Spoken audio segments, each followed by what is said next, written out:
Ayan, ito na nga, nagawan ko na ng tutorial ang ating fairy bow. Ayan, ganyan siya mga mi. Sundan nyo na lang yung tutorial natin. Ayan, kompleto naman yan, hindi ko nakinad. Ayan. So, kailangan natin ng gunting. 4cm na kulay cream. Roller. Glue gun. Tsaka yung mga maliliit natin na ribbon. Bali, ano to? 6mm. Ayan, ganyan siya ulit. Mga ordinary lang to na satin. Tapos itong panali. So, ano to? Sinulid na. Ayan, medyo makapal lang siya na sinulid. Ang kailangan natin na sukat is 20 inches. So, ayan, ilalagay ko siya sa ano. Pag may roller kayo, ganito na lang gawin nyo para mas madali. Ayan.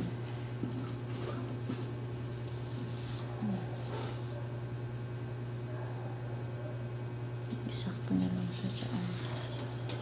Bali, 2 peraso. So, yung gagawin nyo, tupiin nyo lang siya.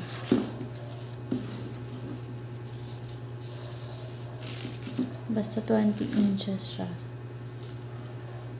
2 peraso para partner ang gagawin natin.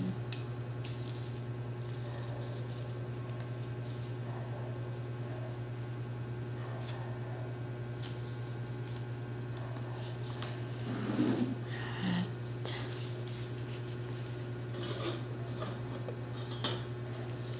dito naman ang gawin natin, ganyan lang siya mga madali lang to. As in, sobrang dali na lang gawin. Ayan.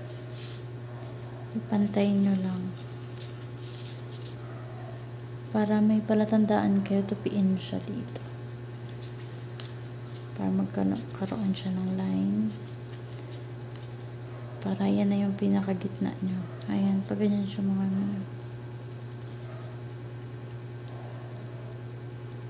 ayan, kung nakikita nyo, dyan ko siya tinitignan kung pantay ba siya.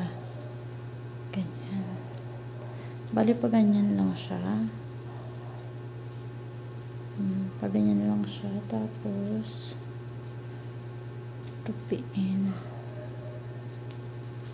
Tapos, itong matitira, bukutin lang siya palikod. Talian.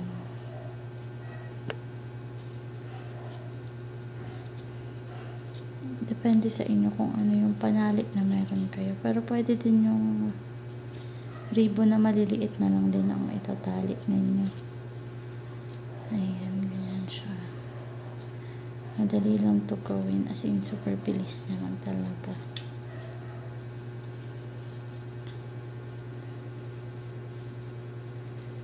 Ayan. Ganyan na siya mga mi. At bawasan natin dito. Ang pagganyan. Sunugin lang natin yan. Kaso wala akong lighter. Kaya hindi ko siya masusunog. So, gawa pa tayo ng isa.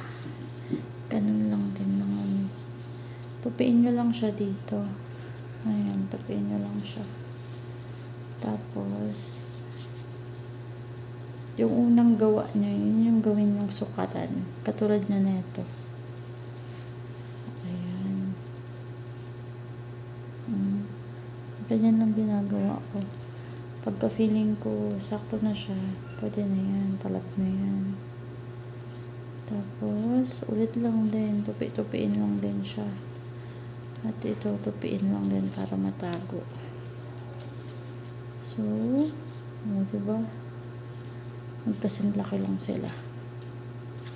Ganyan lang mga mi, ang dali lang na ito gawin. Tali lang ulit. Mas maganda kung meron kayong ganito. Mura lang to, nabili ko sa Shopee. Ayan. Kung interesado kayo, mag-comment lang kayo mga mi. Lagay ko yung link. Maganda kasi to itali sa mga ganito kasi hindi madulas. Then sobrang tagal niya na. Mahigit 1 taon na yan sa akin. Ang laki kasi. Ayan. Para pwede nyo pang ma-adjust. Maganda yung ganyan kaysa sa igloo nyo, hindi nyo na siya ma-adjust. Ayan, ang hirap ng sitwasyon ko kasi yung phone stand ko ang tangkad. Hindi ko makita yung isang phone stand. Ayan, so ganyan na siya mga mi. Diba? Tabi na natin yan.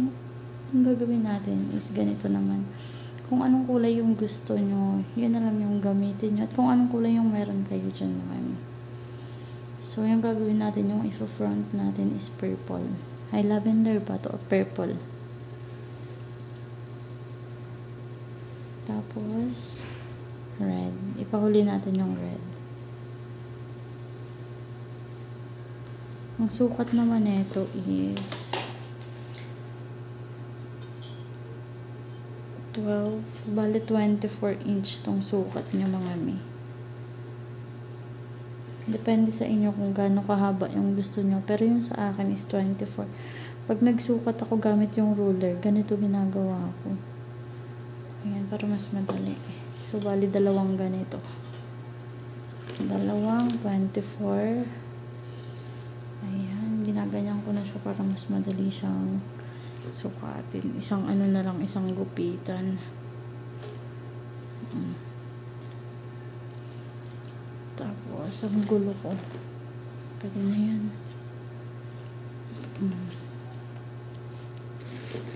Pwede na natin to. Masakit sa likod. So, kunin na natin yung purple. Light pink. Tsaka itong red. Ang gawin nyo naman dito, pag ganito lang siya. O, edi naayos nyo na siya. Ipag ganyan nyo lang. Ayan. Pag ganyan mga miha. O, edi nakaganyan siya. Ganyan nyo lang siya.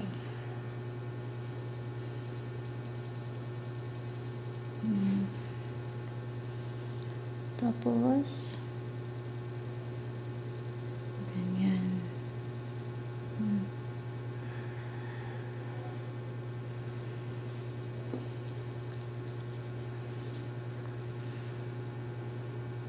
Diba? Ganyan na siya kadali. Gamit ulit tayo na ito. Ikot, ikot. Ang sakit talaga sa likod. Kanina pa kasi ako gumagawa. Kailangan ko kasi mag-ipon ng madaming ganito para magpo-post na lang ako. Ayan. Ganyan na siya mga mi. Ang cute niya. Tapos ganito lang din. Paulit-ulit lang. Ito talaga yung best seller ko ngayon. Ayan. Share ko din sa inyo. Naisipan ko lang to kasi last year nag-hoard ako ng mga ribbon para sa flower. Pero tumigil ako kasi hindi ko kaya. Although, madami naman ako nabenta. Mabenta naman siya dito sa amin. Ganyan lang ginagawa ko. Kaso nga lang, may baby ako. Sinisira niya yung mga ginagawa ko. Kaya, tumigil na lang ako. Hindi ko talaga siya pwedeng ipagpatuloy. Kaya ganito na lang yung ginagawa ko. Sinisira pa din naman ng anak ko pero pwede na. At least, hindi siya ganun kahirap. Hindi katulad nung mga flower. Grabe, ang hirap. Lalo na sa pagbalot talaga yung pinakamahirap na part. Mabenta siya. Lalo na nung February, ang dami kong nabenta. Kaso wala akong tulog. At sobrang nakakapagod talaga siya. Ang hirap niya pa ipaship. Kasi kailangan talaga siya lalamove.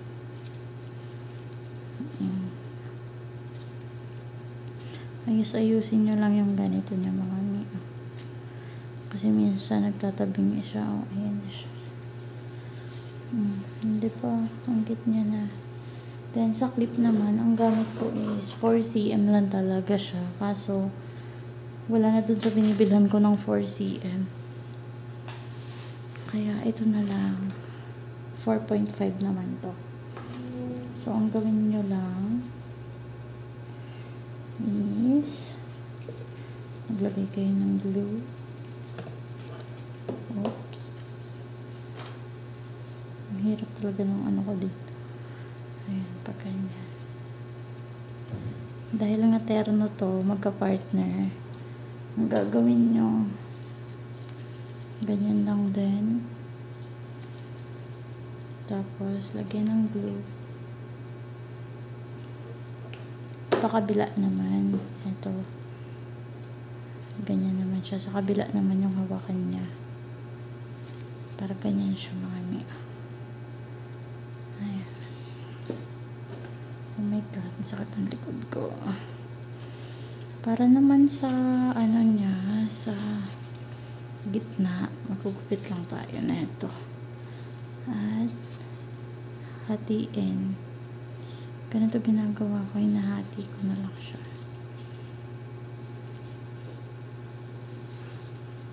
Ayan. Tapos, tutupiin.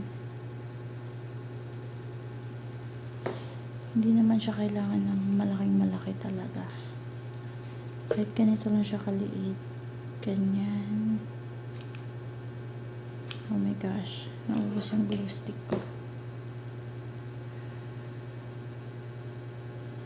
Ayan. So, meron na tayong panggitna. Kahit ganyan na siya kaliit.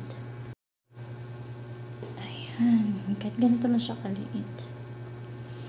Liit ng glue stick ko. Ito yung nabili ko dati sa nagtitinda sa group. Sa group ng satin flower. Yung sa Shein. Ayan. Worth it din siya kasi sobrang dami. And ang tagal niya maubos. Gagawin nyo naman is lagyan nyo muna to.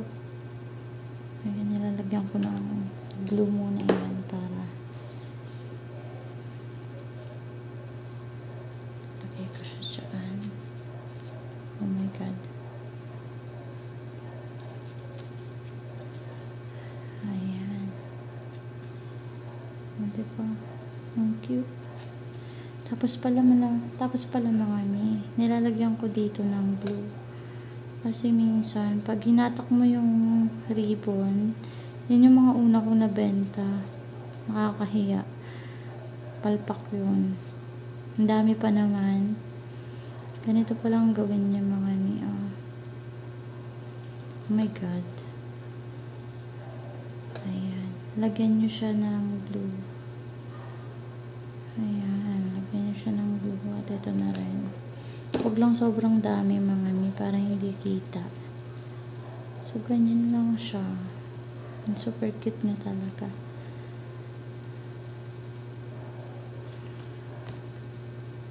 Ayan. Oops. Pag nagtabingi-tabingi, pwede nyo naman siya ayusin lang. Ang baby ko natutulog. Hindi ako pwede mag-ingay ng sobra kaya pansin nyo, bumubulong lang ako. Ayan. Makikita nyo ba yung ginagawa ko? Ayan. So, ganyan na siya mga mi. Ang cute niya, oh. Oh my God. Sakit talaga ng likod ko. Ayan, ganun lang din sa isa. Paulit-ulit lang yan mga mi hanggang sa mapagod kayo. Inaabot ako dito ng umaga para lang matapos yung mga ganito. Hindi ako nagpapa-order pag wala akong stock kasi Napakahirap gumawa pagka may baby ka na inaalagaan. Kailangan talaga gabi ka gagawa. Gabi hanggang madaling araw. Yun yung ginagawa ko. Madaling araw na ako gumagawa. Katulad ganito, alas 12, tulog na yan si Mimo. Saka na ako gagawa. Kasi napakahirap talaga maggawa-gawa ng mga ganito pagka gising yung baby mo. Lalo na't wala kang maayos na workplace. Mahirap.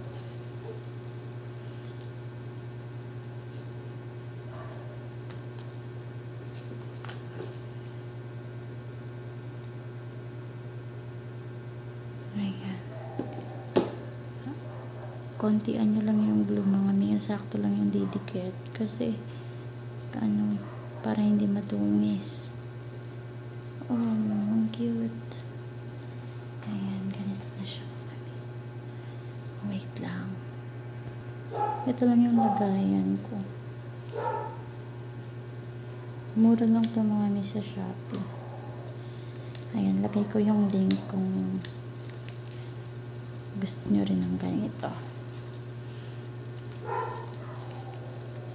Ayan, ang cute nyo.